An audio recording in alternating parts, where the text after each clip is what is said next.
자, 마태복음 11장 7절에서 14절까지 세례 요한에 관하여서 얘기를 하고 있는데, 가만히 보면 이게 세례 요한에 관한 이야기지만은 세례 요한이 하는 사역, 그리고 그 사역의 초점이 되는 예수님, 그리고 천국에 관하여서 이야기를 하고 있습니다. 자, 7절, 8절, 9절, 10절 보면 너희가 이 광야에 나가서 선지자를 보지 않느냐? 그리고 그 선지자가 바로 지금 너희 앞에 있는 이 세례 요한이다, 이렇게 말을 하면서 10절 기록된 바 보라 내가 내 사자를 너의 앞에 보내노니 그가 너의 길을 너의 앞에 준비하리라. 자, 세례 요한이 하는 일은 뭡니까? 메시아가 사역을 할 수 있도록, 예수님께서 사역을 할 수 있도록 그 길을 다 준비하는 겁니다.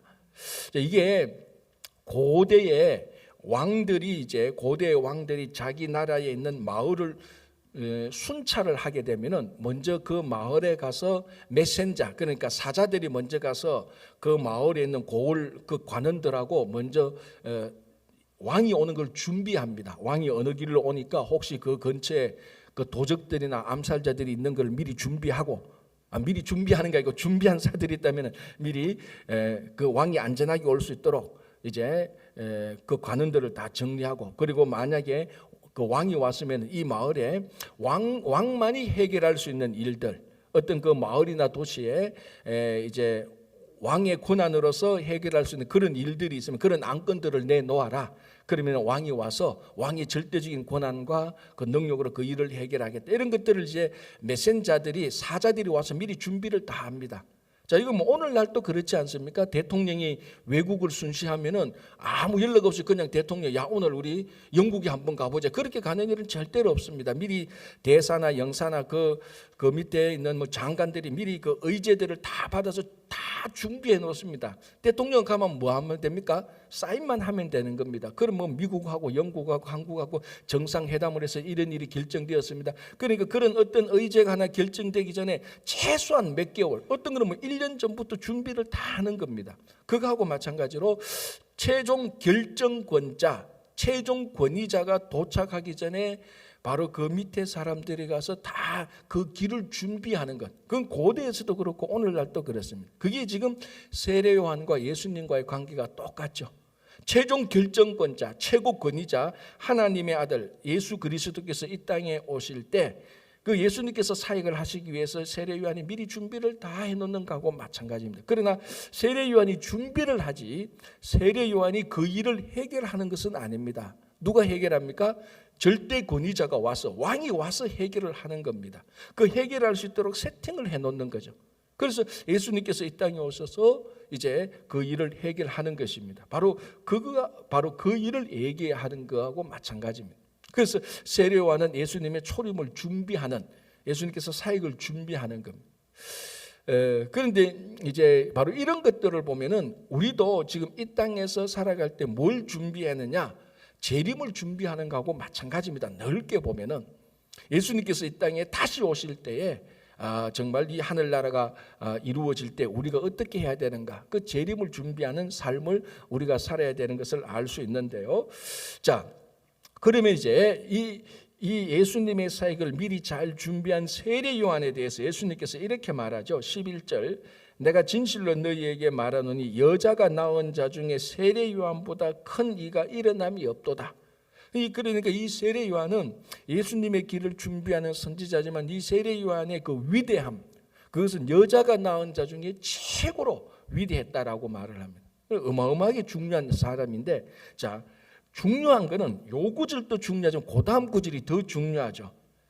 그러나 천국에서는 극히 작은 자라도 그보다 크니라. 자, 세례 요한은 사람이 낳은 사람 가운데 가장 큰데 천국에서는 가장 작은 자라 할지라도 세례 요한보다 더 크다는 겁니다. 자, 지금 세례 요한의 위대함을 말하고 있습니까? 천국이 그만큼 위대하다는 걸 말하고 있습니까? 천국에 초점이 있는 거예요. 물론 천국에 초점이 있으면서 세례 요한의 위대함을 말하는 것도 사실이지만은 세례 요한이 이만큼 위대한데 더 위대한 사람은 천국에서 가장 미천한 자도 세례 요한보다 더 위대하다고 말합니다. 그러니까 초점은 천국에 있는 것입니다. 그래서 그건 천국이 그만큼 위대함과 그만큼 온전함이 있다는 겁니다. 자, 그런데 또 초점이 어디로 가느냐? 자, 12절에 있습니다. 세례 요한의 때부터 지금까지 천국은 침노를 당하나니 침노하는 자는 빼앗느니라. 자, 이게 사실은 굉장히 혼란스럽고 좀 이게 어떻게 해석해야 되는가 그런 좀 약간 이런 좀 헷갈리는 게 좀 있습니다. 천국은 침노를 당하고 침노한 자가 빼앗는다. 저희 자칫하면은 이제 이게 세상에서 말하는 약탈, 착취, 정복 이렇게 들려질 수가 있는 것입니다. 그런데 자, 세례 요한의 위대함을 말하고 이 세례 요한이 했던 일은 메시아를 준비하는 거리고, 그리고 메시아인 예수 그리스도께서 볼 때 세례 요한은 이만큼 위대한데 천국은 훨씬 더 위대하다. 자, 초점을 천국으로 바라보게 하면서 천국은 누가 들어가느냐? 천국에 침노하는 자. 자, 여기서 이제 침노하는 자는 사람을 죽이고 빼앗고 억지로 들어가는 그런 것을 지금 말하는 것이 아니고, 자, 그 당시에는 천국에 누가 들어간다고 생각했습니까? 아브라함의 자손들. 그렇죠. 어떤 아브라함의 자손들? 인종적, 혈통적 아브라함의 자손들은 자동적으로 천국에 들어간다고 생각했습니다. 그걸 우리가 다른 말로 하면 선민의식이라고 말했죠. 그러니까 유대인들은 자기들이 태어나서 아브라함의 자손으로 태어나기 때문에 아브라함의 자손으로 태어나니까 하나님께서 자기 자손들을 선택해 놓아서, 그래서 이 선택된 자손은 자동적으로 천국에 들어간다고 생각을 했습니다. 그런데 오늘 예수님은 아니다. 천국은 태어날 때 아브라함의 자손으로 태어난다고 해서 자동적으로 천국은 들어가는 게 아닌데, 천국은 누가 들어가냐? 그 길을 들어가려고 침노하는 자. 그러니까 여기서 침노는 그만큼 간절한 열정과 소망을 가진 자를 말하는 겁니다. 자, 예를 이방인인데 천국에 대해서 알았단 말이죠. 와, 나 천국에 너무 들어가고 싶다. 어떻게 하면 천국에 들어갈 수 있습니까? 그러면 예수 그리스도를 믿고 그 믿음으로 천국에 들어간다. 이런 자들이 천국에 들어간다는 겁니다. 이게 이방인이든 이스라엘 사람이든 유대교이든 전혀 가리지 않는. 자, 그래서 지금 이제 우리가 마태복음을 읽고 있는데요. 자, 우리가 이 마태복음을 읽으면서 어떤 것을 느껴야 되는가 하면은 창세기부터 말라기까지 그 구약의 모든 것들이 예수 그리스도 안에서 다 완성되는 것을 우리가 느껴야 되는 겁니다. 그걸 못 느꼈으면 설교자의 잘못이거나 듣는 자의 여러분들의 잘못일 수가 있습니다.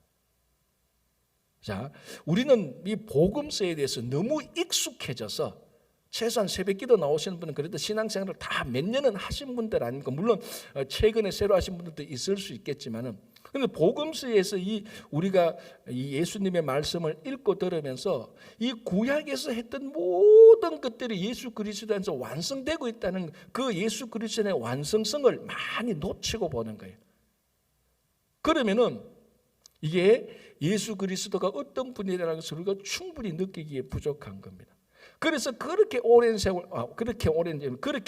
많은 내용들의 구약을 다 우리가 함께 묵상하고 신약 마태복음에 들어갈 때는 진짜로 눈이 휘둥그레져야 됩니다. 왜? 와, 그 구약에 있던 모든 것들이 예수 그리스도 안에서 다 완성되는구나.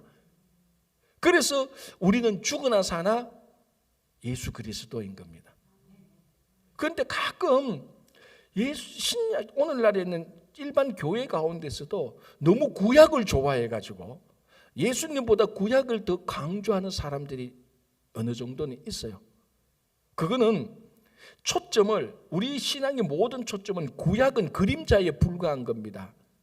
그러면 구약이 필요 없냐? 그거 아니죠. 이 구약의 배경 속에서 예수 그리스도를 봐야 예수 그리스도가 온전히 확 보이는 겁니다. 그래서 구약이 필요한 겁니다. 전혀 필요한 거 아닙니다. 전혀 필요한 겁니다. 전혀 필요한 거예요, 구약은. 그래야 예수 그리스도가 어떤 분인가를 알죠. 예를 들어서 여러분들이 저를 완전히 알려고 하면은 저희 어머님과 아버님이 어떤 분인가를 사실을 알아야 돼요. 아, 저 사람의 아버지가 어떤 배경에서 만나서 이 사람이 어디서 태어났으며 어떻게 자랐으며, 그래야 여러분들이 저를 온전히 아는 겁니다. 그죠? 뭐 그럴 필요는 없지만은, 그래도 우리 예수 그리스도에는 온전히 알아야 될 필요가 있습니다. 그렇기 때문에 그토록 오랜 동안에 우리가 구약을 본 겁니다. 그런데 이 모든 구약이 예수 그리스도 안에서 다 완성되어져 버린 거예요. 그걸 세례 요한이 준비를 한 겁니다. 그래서 예수 그리스도께서 오셔서 천국에 대해서 얘기하는 겁니다.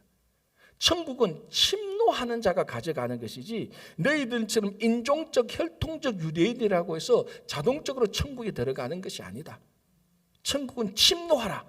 그러니까 이걸 또 오해하면 안 돼. 약탈착취 그런 침노가 아니고 정말 우리가 이방인이든 유대인이든 상관없이, 이게 정말로 중요한 겁니다.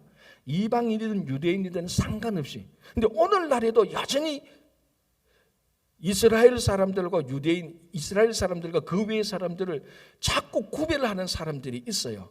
그래도 이스라엘 사람들은 더 좋은 사람이고, 그래도 이스라엘 땅은 뭔가 모르게 다른 땅보다 훨씬 더 좋은 땅이고, 그런 것들이 우리 안에 남아있단 말이죠. 그럼 마태복음을 읽어보고 바울이 썼던 편지를 보면 예수 그리스도 안에서 그 모든 차이는 다 끝났다는 겁니다. 이게 굉장히 중요한. 그럼 이스라엘 땅은 안 중요하죠, 여전히. 이스라엘 땅은 중요하지만 미국 땅은 여전히 중요한 겁니다. 자, 요건 또 나중에 볼 때 좀 더 하고. 자, 그래서 예수님께서 천국에 대해서 새롭게 말합니다. 천국은 누구든지 침노하는 자가 가져간다. 다시 말하면 천국은 누구든지 그 안에 들어가기를 소원하고, 이제 우리가 나중에 좀 더 보면 말이죠, 예수 그리스도를 통해서 누구든지 천국에 들어가는 거다. 이 천국은 어떤 곳이냐? 인간이 낳은 세례 요한보다 천국에서 가장 미치는 자가 더 위대한 곳이다. 그렇게 말을 하고 있는 것이. 그래서 우리가 이 마태복음을 읽고 마가, 누가, 요한을 읽을 때 바로 이 예수 그리스도 안에서 구약이 모든 완성된 것을 발견하고, 그래서 우리는 죽으나 사나 예수 그리스도 외에는 아무것도 없는 것입니다. 그렇죠? 자, 또 보겠습니다. 이제 예수님께서 오셔서 16절, 이 세대, 예수님께서 실제로 어떻게 보면 하나님께서 실제로 오신 그 세대를 무엇으로 어떻게 비유하고 있는가? 16절, 이 세대를 무엇으로 비유할까? 비유하건대 아이들이 장터에 앉아 제동물을 불러 이르되 우리가 너희를 향하여 피리를 부르도. 자, 여기서 이제 아이들이 장터에서 노는 것을 비유로 말합니다. 아이들이 장터에서 피리를 불면서 노는 놀이는 무슨 놀이? 장례식 놀이에요, 이게. 장례식. 그리고 춤추는 것은 뭡니까? 결혼식을 하는 겁니다. 기뻐서 춤추고, 피리는 장례식하고. 자, 그러면은, 자, 보십시오. 너희가 16절 이르되 우리가 너희를 향하여 피리를 부르도 너희가 춤추지 않고, 우리가 슬프 울어도 너희가 가슴을 치지 않고. 막 울고 불고 장례식을 하고 결혼식을 해도 아무도 울지 않고 아무도 춤추지 않는다는 겁니다. 자, 여러분, 한 사람의 인생에서 제일 중요한 일은 결혼식과 장례식입니다. 그리고 이 당시에는 가족 중심이기 때문에 다른 거 다 바빠도 결혼식, 장례식에는 가족들이 와서 함께 울고 함께 춤추고 함께 웃고 하는 겁니다. 그런데 애들이 노는 거 가만 보니까 가슴을 치고 울어도 피리를 불고 춤을 추고 막 이렇게 해도 아무도 거기에 대해서 동조를 안 하는 겁니다. 뭡니까? 무관심하다는 겁니다. 인생에 있어서 가장 중요한 결혼식과 장례식 놀이를 하는데 옆에 아이들이 무관심하다. 그게 뭐냐면은, 이 땅에 메시아가 왔는데 그 메시아를 통하여서 천국에 가는 것에 대해서 별로 관심이 없다는 겁니다. 진짜 중요한 관심이 거기에 없다고 그렇게 말을 하는 겁니다. 무관심한 세대를 말을 하는 거죠. 자, 그리고 난 다음에 또 뭐라고 말하는가 하면요, 18절 보십시오. 요한이 와서 먹지도 않고. 자, 지금 예수님께서 계신 그 세대, 그 세태를 예수님께서 풍자하는 겁니다. 메시아가 와도 무관심하다, 그거고. 자, 그 다음에 18절, 요한이 와서 먹지도 않고 마시지도 아니하며 그들이 말하기를 귀신이 들렸다더니. 뭡니까? 자, 요한의 세례 요한과 그 제자들은 정기적으로 앞에서 뭘 했다 그랬죠? 금식했었습니다. 그죠? 그래서 세례 요한의 제자들이 와서 예수님에게 왜 예수님은 금식을 하지 않습니까? 라고 말할 때 예수님께서 뭐라고 답변했죠? 야, 신랑과 함께 있는데 뭘 금식하냐? 지금 우리 잔치하고 있는데 뭐 장례식처럼 금식하냐? 신랑을 빼앗길 때 너희들이 그때 금식하라. 그때도 금식 얘기가 나왔는데 지금 또 보면 요한의 제자들은 정기적으로 금식을 했습니다. 그때 사람들이 요한과 그 제자들이 금식하는 걸 가지고 뭐라고 비난합니까?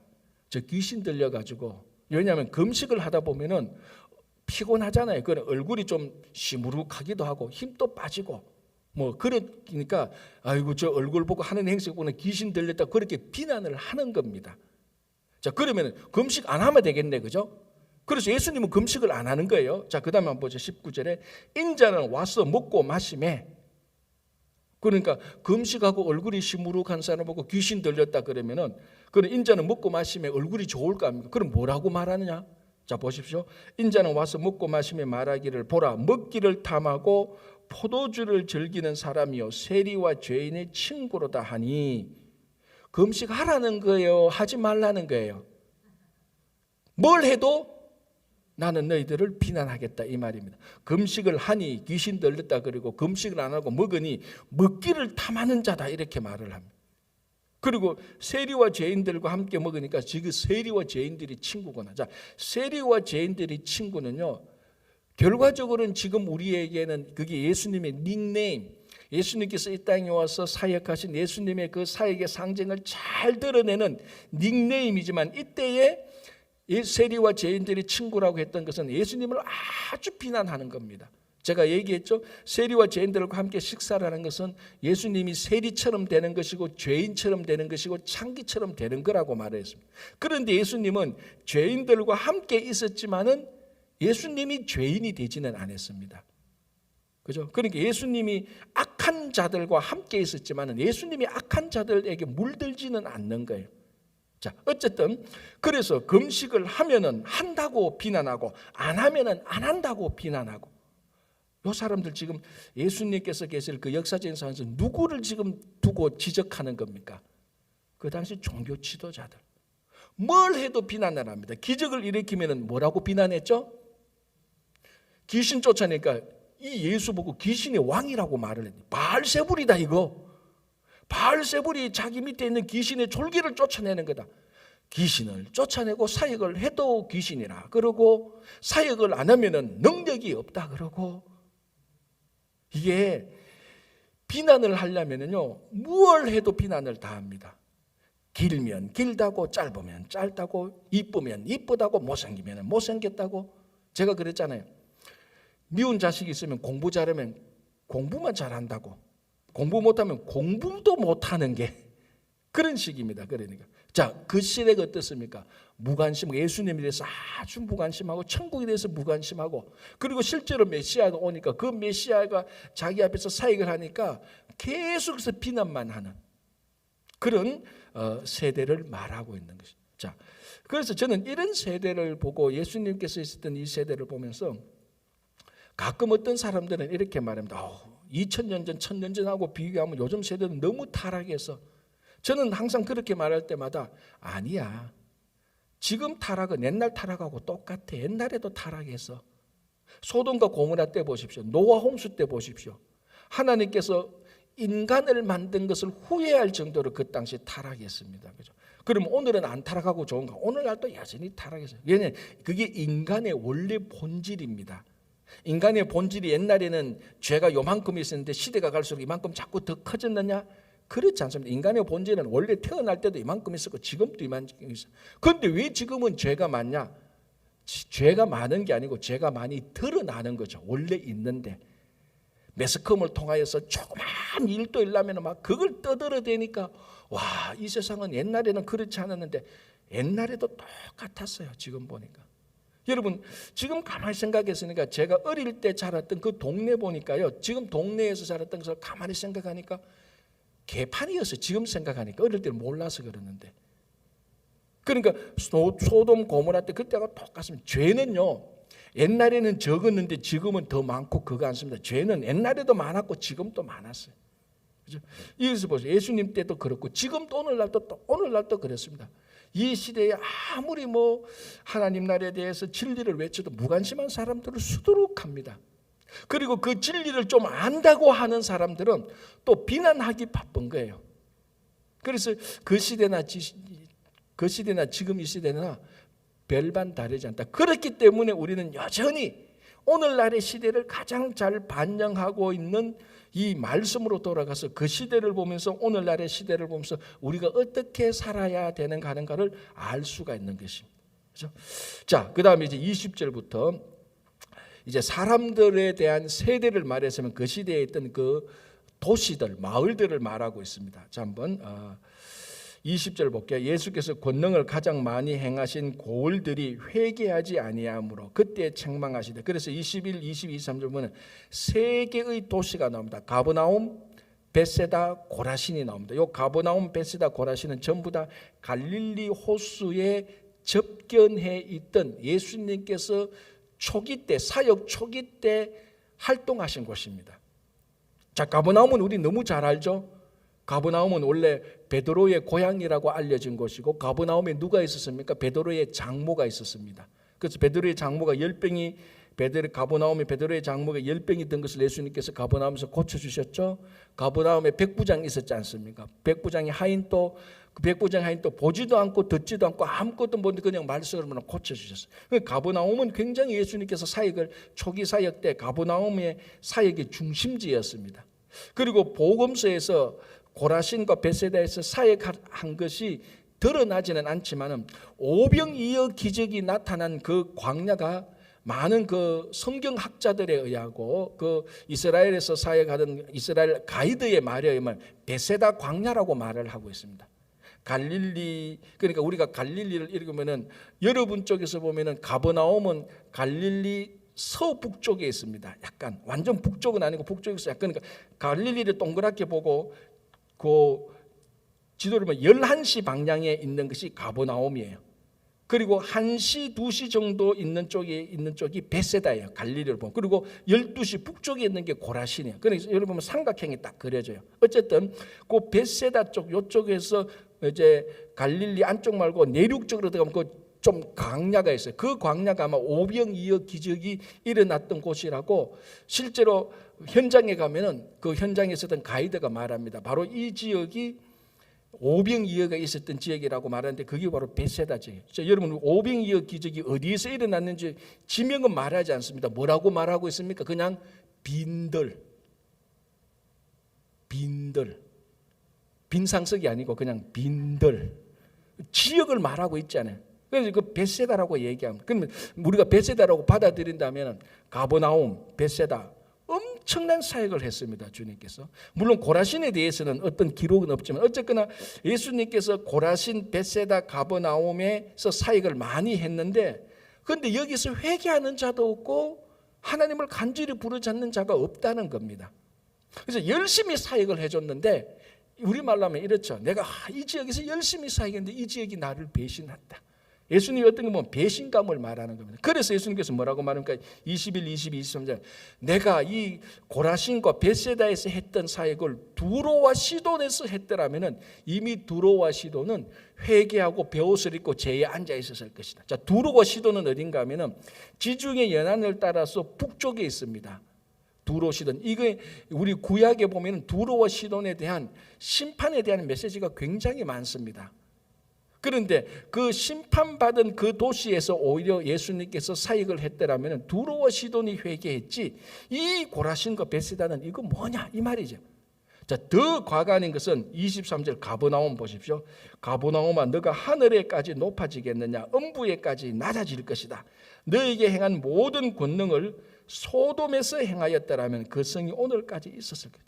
이 가버나움은 어디에 비유합니까? 소돔에 비유합니다. 야, 차라리 가버나움에서 내가 행했던 이 모든 기적을 소돔에서 행했다면 소돔은 망하지 않았을 것이다.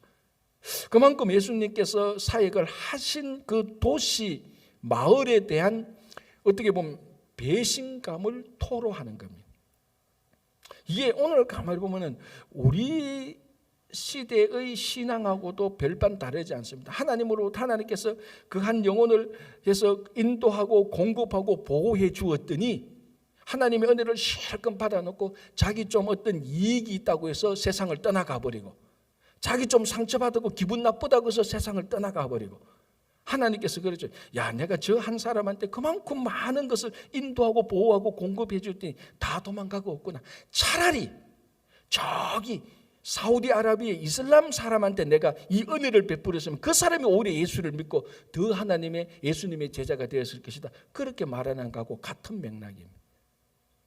그러니까 이런 많은 은혜를 받았다고 해서 반드시 훌륭한 제자가 되는 것은 아닌 것 같아요. 도시를 보면. 그래서 아까 말했잖아요. 천국은 침노하는 자의 것이다. 그 천국에 대한 열정을 가지고 있고 내가 예수님의 제자가 되고 싶은 그 열정을, 그 마음을 하나님께서, 예수님께서 소중하게 보는 것입니다. 자, 28, 25절. 그때 예수께서 대답하여 이르시되 천지의 주제이신 아버지, 이것을 지혜롭고 설기 있는 자들에게는 숨기시고 어린아이들에게는 나타내심을 감사하냐다. 자, 앞에서 했던 이런 여러 가지 메시지들, 그러니까 천국은 침노하는 자가 차지하게 될 것이고, 내가 많은 도시에서 사역을 했는데도 그 사역을 받았던 도시들이 배신하고 하는 이런 많은 예수님의 말씀을 지혜롭고 설기 있는 자들에게는 숨겼다. 자, 여기서 지혜 있고 슬기로운 자들은 스스로 지혜 있고 슬기롭다고 말하는 사람들을 말합니다. 그러니까 또 종교 지도자들하고 비슷하죠. 그 사람들에게는 이 하나님의 이 계시 진리가 안 들어가는 겁니다. 왜? 자기 스스로 안다고 생각하고 자기 스스로 지혜롭다고 생각하니까. 그러나 어린아이들은 뭡니까? 어린아이들 데리고 왔어요. 요런저런 얘기에 싹싹 속삭이면요, 애들 금방 솔깃하고 속 넘어와요. 속이기 되게 좋아요. 사탕 하나만 주면 다 속아요. 딱 불러가 사탕 주면서 얘는요 요렇고 너 그래서 요리 올래 하면은 금방 와요. 그런데 그런 어린아이들에게서 중요한 건 뭡니까? 수용성이죠. 그대로 누가 하는 말을 받아들일 수 있는, 물론 분별은 있어야 되지만 지금 여기서 분별을 말하는 건 아니고요, 겸손하게 받아들일 수 있는 수용력을 말하는 것입니다. 이게 나이가 들면 들수록 자기가 경험해왔던 경험, 자기가 결단했던 결심, 자기가 살아온 삶의 배경과 환경, 전통으로 인하여서 나이가 들면 들수록 훨씬 더 자꾸 꼿꼿해져요. 그러니까 진짜 성숙한 사람은 나이가 들면 들수록 자기 고집을 세우는 것이 아니고 다른 사람을 수용할 수 있는 사람, 그게 정말로 성숙한 지혜를 가진 어른이에요. 참 그게 쉽지 않잖아요. 어릴 때는 누가 하는 얘기도 겸손히 잘 들었는데 이 나이가 들고 사연이 많다 보니까 누가 하는 얘기를 안 들어. 예수님이 하는 얘기도 안 들어. 내 마음에 들어야만 되는 것만 들어. 그러니까 이 구약의 모든 것을 완성하신 예수님께서 오셔서 그 메시지를 전할 때 사람들이 안 듣는 거예요. 이미 자기 속에 딱 굳어진, 곧아진, 딱 이미 형성된 그 프레임에서 일체 밖으로도 나가지 않고 그 안에 맞지도 않는 것은 받아들이지 않는 거예요. 그런 어린아이들은 이래도 아멘, 저래도 아멘, 사탕만 줘도 아멘 하는, 이게 뭐냐면 수용성, 겸손성을 말하는. 그래서 지혜는 성경에 계시는 하나님의 뜻은 받아들일 수 있는 능력이 굉장히 중요한 거예요. 물론 분별은 있어야 되면, 성숙하면 또 분별도 있어야 되는 거죠. 그래서 그런 지혜는 계시받을 수 있는 순수함, 그걸 말하고 있는 것입니다. 자, 27절 보겠습니다. 내 아버지께서 모든 것을 내게 주셨으니 아버지 외에는, 자, 여기서 굉장히 지금 중요한 말을 하나 했습니다. 뭡니까? 내 아버지께서 모든 것을 주셨으니. 자, 이 아버지가 누구를 말하는 거죠? 하나님이죠. 자, 제가 아까 얘기했지 않습니까? 구약의 모든 것들을 완성하신 분이 예수 그리스도라는 거예요. 예수님께서 내 아버지라고 말을 해버리는 거예요. 그래서 여기서 만약 눈치 있는 종교자 들었으면 또 신성 모독이라고 벌벌벌 뛰었습니다. 야, 아마 제가 좀 얘기했습니다. 예수님 하나 질문, 지금 내 아버지께서 다 줬다니 그 아버지가 누구지요? 물었을 겁니다. 하나님이라 그러면은 또 신성 모독한다고 했을 거예요. 그런데 예수님께서 이걸 통해서 예수님이 누구인가를 또 드러내는 겁니다. 자, 우리 앞에서 중풍병자 봤죠? 중풍병자를 고칠 때 예수님께서 뭐라고 고쳤습니까? 일어나 걸어라 그랬습니까? 아니죠. 네 죄사함을 받았다. 그러니까 옆에 있는 사람들이 신성 모독한다고 와 들었죠. 왜? 죄사함을 말할 수 있는 권세는 오직 하나님밖에 없거든. 그런데 하나님만 죄를 사할 수 있는 것을 예수님께서 그렇게 말하니 네가 하나님이냐? 이런 식으로 막 신성모독 한다고 나왔죠. 그때 예수님께서 뭐라고 말했습니까? 그래, 내가 하나님의 아들이다라고 말한 거예요. 사실은 인자가 죄사함을 알게 하기, 죄사함이 있다는 권세를 너희들에게 알게 하려고 내가 일부러 죄사함을 받으라고 말했다라고 예수님이 누군가를 드러내 보여 있었어요. 그리고 세례를 받을 때 하나님께서 직접 하나님께서 음성을 통해서 보여주죠. 이는 내 사랑하는 아들이요 내 기뻐하는 자다. 자, 오늘 또 보니까 내 아버지께서 내게 모든 것을 주셨다. 그러니까 우리는 복음서에 대해서 너무 익숙하니까 이런 말씀을 별 생각 없이 그냥 툭툭 읽어가니까 이 말씀의 그 위대함, 이 말씀의 그 폭발력을 모르는 거예요. 예수님께서 내 아버지께서 모든 것을 내게 주셨다. 하나님께서 모든 것을 주셨다. 자, 그리고 아버지 외에는 아들을 아는 자가 없고 하나님 외에는 하나님이 보내신 아들을 아는 자가 없고 반대로 아들과 자 그렇죠. 또 아들과 또 아들의 소원대로 계시를 받는 자 외에는 아버지를 아는 자가 없다. 그래서 아버지와 아들과의 관계를 지금 예수님께서 말씀하시는 겁니다. 자, 요렇게 해놓고 이제 우리가 너무나 잘 아는 11장 28, 29, 30 나오죠. 수고하고 무거운 짐진 자들아 다 내게로 오라. 내가 너희를 쉬게 하리라. 자, 이것은 결론적으로 말하자면 인생의 수고와 무거운 짐진 자들과 공고와 공핍이 있는 자들이 예수님에게 가면은 안식을 얻고 평안을 얻는다라는 말이 맞습니다. 그건 틀린 말이 아니에요. 그러나 이 말의 원뜻은 요거하고 약간 차이가 나요. 이 말의 원뜻은 뭐예요? 수고하고 무거운 짐진, 여기서 무거운 짐진 자의 원래 의미는 율법의 모든 사항들을 수행해야 될 의무를 가진 것을 말하는 겁니다. 그게 얼마나 무겁습니까? 자, 우리 사도행전 15장에 사도행전 15 예루살렘 회의 때 막 이방인들이 구원을 받을 것이냐, 예수를 믿어야 구원을 받을 것이냐, 할례를 받아야 되냐 말에는 그런 논쟁이 막 있었습니다. 그걸 이제 예루살렘 사도행전 15장 예루살렘 회의 나는데 그게 제1차 공의회라고 하는데 그때 뭐라고 말합니까? 베드로가 나중에 일어나서 뭐라고 합니까? 야, 너희들이 왜 그 무거운 짐을 자꾸 그런 무거운 짐을 자꾸 더 많이 지게 하려고 하느냐? 이제 그 무거운 짐은 우리가 벗기자. 우리 조상들도 지지 못했던 무거운 짐. 그거 이방인들에게 그 무거운 짐을 줘서는 안 된다. 그 우리 조상들도 지지 못했던 무거운 짐. 무슨 짐? 바위를 들어야 되는 그런 거 율법을 엄격하게 지켜야 되는 의무를 말하는 겁니다. 그거 못하는 그게 얼마나 그래서 여기서 무거운 짐이라는 것은 율법을 지켜야 되는 무거운 짐, 벌든을 말하는 겁니다. 자, 이 당시에 유대인들은 이스라엘 사람들은 구약에서 나타나는 것을 지켜야 될 것을 몇 개로 만들었다고요? 아니, 그 들었을 건데 613개. 그러니까 구약에 나타난 계명을 다 정리를 합니다. 다 정리를 해서 거기에서 하라 하지 말라는 것을 정리한 것을 합해서 613개. 그 가운데서 1년 365일이기 때문에 365개는 하지 말라가 나와 있어요. 그러면 613에서 365보면 248, 248개는 하라는 명령이요. 그래서 613개의 항목이 있습니다. 그 중에 하라는 거 248개, 하지 말라는 것은 365개. 그걸 다 지켜야 돼요. 얼마나 무거운 짐입니까? 그런 실제로 그것만 있는 줄 압니까? 그 항목 밑에 또 다른 소항목이 또 있어요. 예를 들어서 안식일에는 일을 하지 말라. 이 항목이 하나 있단 말이죠. 그 항목이 또 있죠. 그럼 일은 무엇은 일이고 무엇은 일이 아니냐? 1일을 걸어가는 것은 일이 아니고 1일을 걸어가는 것은 일이다. 그런 식으로 항목이 좀 그러니까 이게 지켜야 될 게 613개가 훨씬 더 넘어요. 따지자면. 얼마나 힘들겠습니까? 바로 그걸 말하는 수고하고 무거운 짐진다. 율법을 지키느라고 다 지쳐버린 인간들아 내게로 오라. 내가 너희를 그 율법의 짐을 가볍게 해주겠다. 그럼 예수님에게 가면 율법 안 지켜도 되느냐? 그게 아니죠.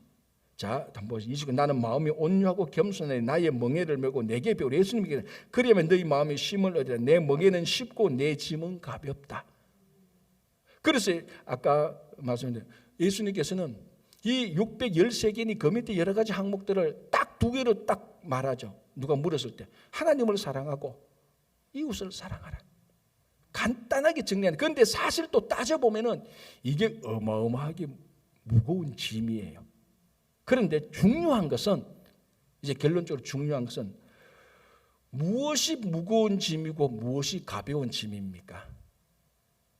그것을 사랑과 기쁨으로 행하면은 어떤 무거운 짐도 다 가벼워요. 아무리 사소한 일 하나도 하기 싫으면은 진짜 힘들어요. 그렇잖아요. 여러분, 막 옛날에 학교 갔을 때 학교가 싫어. 학교 청소하는 게 그렇게 싫어. 옛날에 우리 학교 가서 청소 시켰잖아요. 그죠? 오늘은 1분단, 2분단 시간 학교 가서는 학교 청소하는 게 그렇게 싫어. 너무너무 싫어. 그 청소하는 거 일도 아닌데. 그런데 학교가 좋아져. 그래서 학교의 선생이 되고 교장 선생이 되어서 학교가 막 어지럽히고 보니까 교장 선생이 학교를 사랑하는 마음이 있잖아요. 교장 선생이 되니까 학교의 어느 한 교실에 청소 안 되는 걸 교장 선생이 그 교실 하나를 자기가 기쁘고 즐겁게 청소를 다 해줘. 그러면서도 하나도 힘들다고 생각이 안 돼. 그러니까 여기는 뭐냐면은 율법을 억지로 지키는 것은 너무나 무거운 짐이에요. 그러나 예수 그리스도를 만나고 이분이 메시아고 이분을 통해서 천국에 간다는 그 확신과 기쁨이 있으면은 예수님이 하라는 것은 전부 다 하늘의 별도 따겠어. 무거운 짐이 아니에요. 지금 이걸 말하고 있는 원칙은 너희들이 율법을, 그러니까 이 종교 지도자들이 하나님에 대한 기쁨과 즐거움 없이 율법을 지키라니까 그게 얼마나 힘들겠습니까? 그러나 예수님께서 오셨을 때 하나님의 사랑이 무엇인가를 보여주고 하나님 나라를 보여주고 그리고 그 하나님 나라에 대한 그 기쁨과 즐거움을 느끼도록 체험하도록 하고 난 다음에 그러면은 자연적으로 하나님 나라의 백성이 된 사람은 이걸 다 아무리 무거워도 기쁘게 하면 그 무거운, 아무리 일이 많아도 그것을 기쁨을 하면 일이 아니죠.